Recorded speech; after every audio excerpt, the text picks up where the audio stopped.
Hello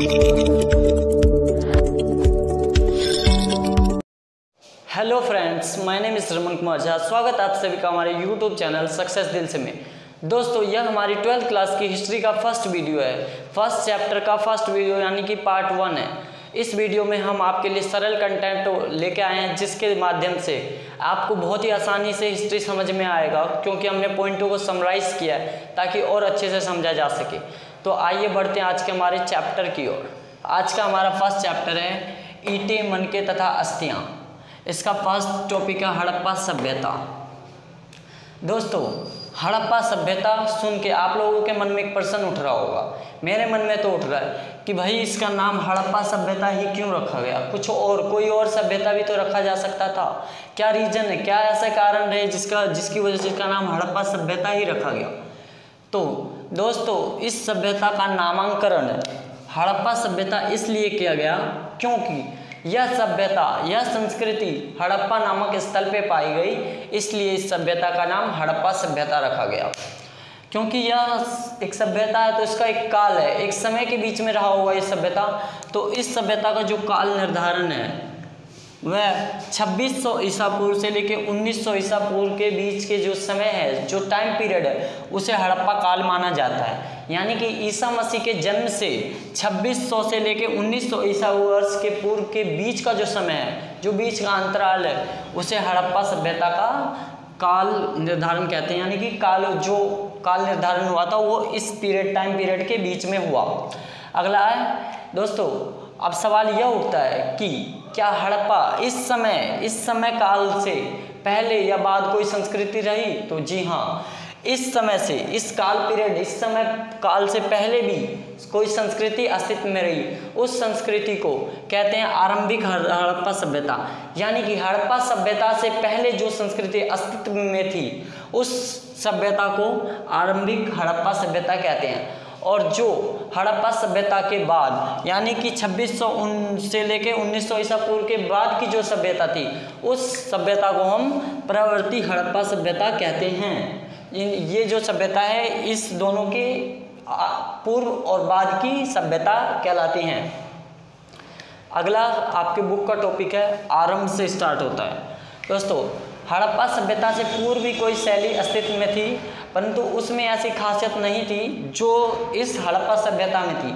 Harappa सभ्यता की एक जो शैली है, मृतभांड शैली, वो बहुत ही विशिष्ट थी, बहुत ही अनोखी और रहस्यमयी थी। यह शैली जो वहाँ के लोग, वहाँ के निवासी जो थे, मिट्टी के जो बर्तन बनाते थे या मिट्टी के जो भी चीज़ें बनाते थे, प्रतिरूप, वो इतनी रहस्यमयी और इतनी विशिष्ट होती थी कि उस शैली को मृतभांड शैली एक विशिष्ट शैली माना गया है। अगला, हड़प्पा सभ्यता के संदर्भ में हमें कई साक्ष्य प्राप्त हुए हैं, जैसे कृषि, पशुपालन तथा शिल्पकारी। ये चीज़ें हमें हड़प्पा सभ्यता के संदर्भ में मिली है, जिससे पुरातात्विक ये अनुमान लगाते थे कि यहाँ पे कृषि, पशुपालन और शिल्पकारी जैसे प्रक्रियाओं को अंजाम दिया जाता था, ये सारे कार्य होते थे। इसके अलावा हड़प्पा सभ्यता में जो साक्ष्य मिले, उनके आधार पे यह अभी तक नहीं पता चल पाया है कि यहाँ पे बड़ी बस्तियाँ होती थी। नहीं, यहाँ पे दोस्तों छोटी बस्तियाँ ही होती थी। अमूमन छोटे बस्तियाँ कई स्तरों पे होती थी, परंतु एक विशाल, एक बड़ी बस्तियाँ यहाँ पे नहीं पाई गई है, बल्कि यहाँ पे छोटे बस्तियाँ के हमें साक्ष्य प्राप्त हुए हैं। चलिए बढ़ते हैं आज के हमारे अगले टॉपिक की ओर। आज का हमारा अगला टॉपिक है निर्वाह के तरीके।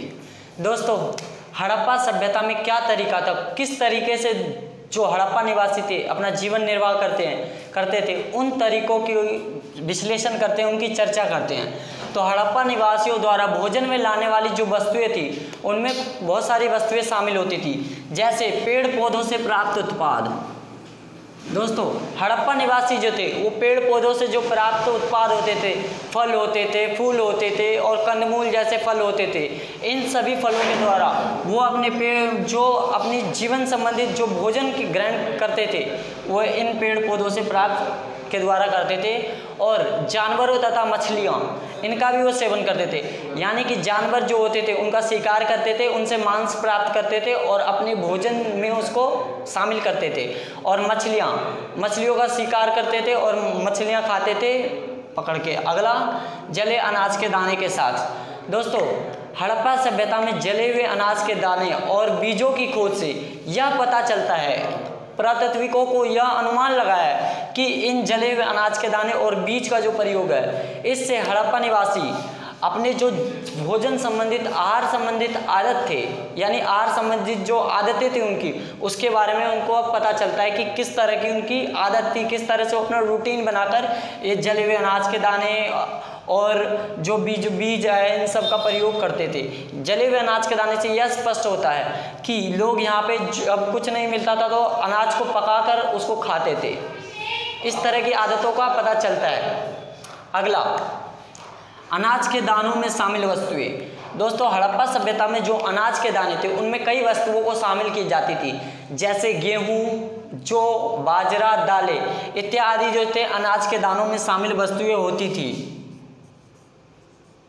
अगला है बाजरा के साक्ष्य गुजरात से। दोस्तों, हड़प्पा सभ्यता में जो बाजरा के जो साक्ष्य मिले हुए हमें गुजरात से प्राप्त हुए हैं, पर गुजरात में बाजरा के अपेक्षा, चावल के अपेक्षाकृत बाजरा जो होते थे कम होते थे, यानी कि बाजरा कम थी, बल्कि चावल गुजरात में जो चावल के साक्ष्य मिले हैं वो बहुत ज़्यादा मिले हैं। इससे पता चलता है कि वहाँ के जो निवासी थे चावल का अत्यधिक सेवन करते थे, अधिक से अधिक चावल अपने भोजन में इस्तेमाल करते थे। अगला, हड़प्पा में पाए जाने वाले जानवरों की हड्डी।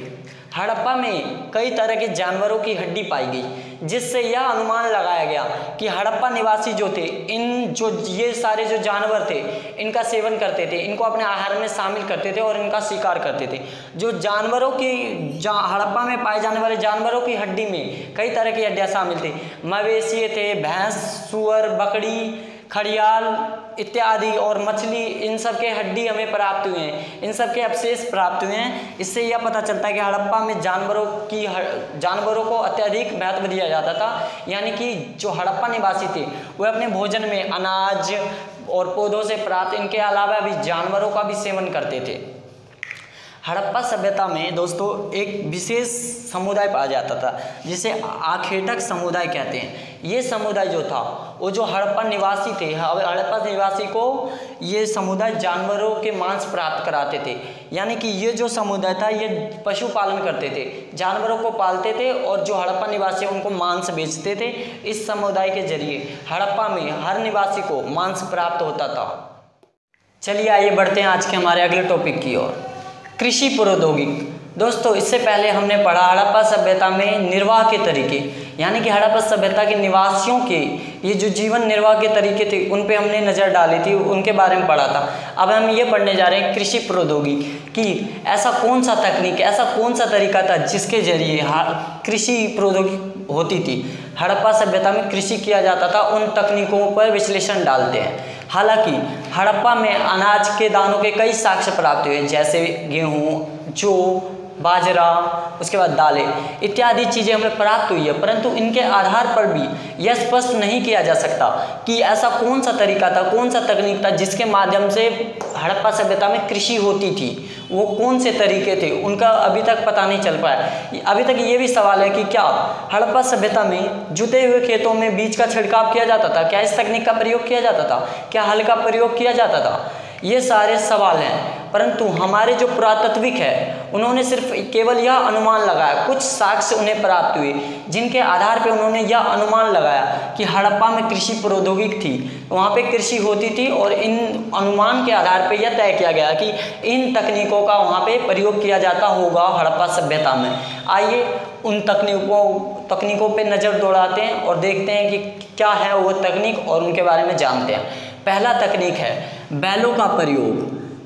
दोस्तों, हड़प्पा सभ्यता में एक मुहर पाई गई, किसकी मुहर और मूर्तियां पाई गई जिन पर हमें वृषभ के चित्र मिले हैं, वृषभ के चित्र पाए गए, यानी कि बैलों के चित्र होने के साक्ष्य प्राप्त हुए हैं, जिसके आधार पे हमारे जो पुरातात्विक है उन्होंने केवल यह अनुमान लगाया कि जो हड़प्पा सभ्यता में खेत की जुताई के लिए बैलों का प्रयोग किया जाता होगा, यानी कि खेत जोतने के लिए बैलों का प्रयोग किया जाता। यह हमें उन जो मुहर पाई गई और मूर्तियां पाई गई उनके साक्ष्य के आधार पर केवल अनुमान लगाया गया। इसका स्पष्टीकरण नहीं होता कि क्या बैलों का प्रयोग ही किया गया होगा। अगला हमारा साक्ष्य है हल का प्रयोग। यह भी हमें साक्ष्य मिले हैं। यह साक्ष्य हमें चोलिस्तान और बनावली के कुछ स्थान। चोलिस्तान दोस्तों वर्तमान में पाकिस्तान में, और ये जो बनावली है वर्तमान में हरियाणा में है। ये 2 स्थान हैं। यहाँ पे हमें जुते हुए खेत, जो यहाँ पे हमें हल के प्रतिरूप मिले हैं, यानी कि मिट्टी से बने हलों के प्रतिरूप मिले हैं, जिसके आधार पे यह तय किया गया होगा कि यहाँ पे हलों का प्रयोग होता था। और राजस्थान के जो कालीबंगन है वहाँ पे हमें जुते हुए खेतों के साक्ष्य मिले हैं। इसके चोलिस्तान और बनावली और कालीबंगा के इन तीनों को जब जोड़ के देखा जाता है तो यह अनुमान लगाया गया कि उसके हल के प्रतिरूप और जुते हुए खेतों के आधार पर यह तय किया गया कि हड़प्पा सभ्यता में कृषि प्रौद्योगिकी के लिए हलों का प्रयोग किया जाता होगा, यानी हलों का प्रयोग होता था। अगला 2 फसलों का उगना। हड़प्पा सभ्यता में जो कालीबंगन है राजस्थान में, वहाँ हमें 2 फसल उगने के साक्ष्य प्राप्त हुए हैं। यानी कि जो फसलें होती थी, जो हल होते थे, उनके प्रतिरूप एक दूसरे को समकोण पे काटते थे, जिसको समकोण पद्धति भी कह सकते हो। समकोण पे काटते थे, जिससे यह अनुमान लगाया कि वहाँ एक ही समय में 2 किस्म के फसल उगाए जाते थे। यहाँ इस आधार पे भी यह अनुमान है कि यहाँ पे 2 किस्म के फसल उगाए जाते थे। इस आधार पे इस प्रौद्योगिकी को ध्यान में रखा गया। अगला औजार का प्रयोग। यह स्पष्ट नहीं हुआ कि औजार क्या फसल काटने के लिए औजारों का प्रयोग किया जाता है, परंतु इनके बिना साक्ष्य के आधार पे भी कुछ पुरातत्विकों ने अनुमान लगाया कि यहाँ पे फसल काटने के लिए औजारों का भी प्रयोग होता होगा। जैसे यहाँ पे जो बताया गया है कि यहाँ पे लकड़ी में नोकीले पत्थरों को लगा के औजार काटते जाते थे, और कुछ समय बाद यहाँ पे कुछ धातुओं का प्रयोग फसल काटने के लिए किया जाता होगा। अगला है सिंचाई के साक्ष्य। सिंचाई के साक्ष्य जो हमें दोस्तों अफगानिस्तान के सोतुगई नामक जगह पे हमें नहर के साक्ष्य प्राप्त हुए, जिससे यह पता चलता है कि वहाँ नहर थे और वहाँ सिंचाई होती थी। जबकि पंजाब और सिंध के प्रांतों में ऐसे हमें कोई साक्ष्य नहीं मिले हैं, क्योंकि वह पहले ही गाद से भर चुके हैं, यानी वो दलदलों से भर चुके थे। वो भरे हुए साक्ष्य के प्राप्त हुआ। इससे जो पुरातत्विक है यह अनुमान लगाते हैं कि इन नहरों का, इन तालाबों का, इन कुओं का प्रयोग सिंचाई के लिए किया जाता होगा। गुजरात के धोलावीरा में हमें तालाबों के साक्ष्य मिले हैं, जिससे पता चलता है कि वहाँ पे जल संरक्षण के लिए तालाबों का प्रयोग किया जाता होगा, ताकि जल को संचय किया जा सके और कुछ विषम परिस्थिति में उनका प्रयोग किया जा सके। इन्हीं कुओं, तालाबों और नहरों के आधार पे अर्धशुष्क इलाकों में पानी पहुँचाया जाता होगा, जिससे वहाँ पे कृषि प्रौद्योगिकी यानी कि खेती की जाती होगी। थैंक यू सो मच दोस्तों। आपको यह वीडियो कैसा लगा प्लीज़ लाइक करें, सब्सक्राइब करें और कमेंट करें और ज़रूर बताएं। Thank you so much.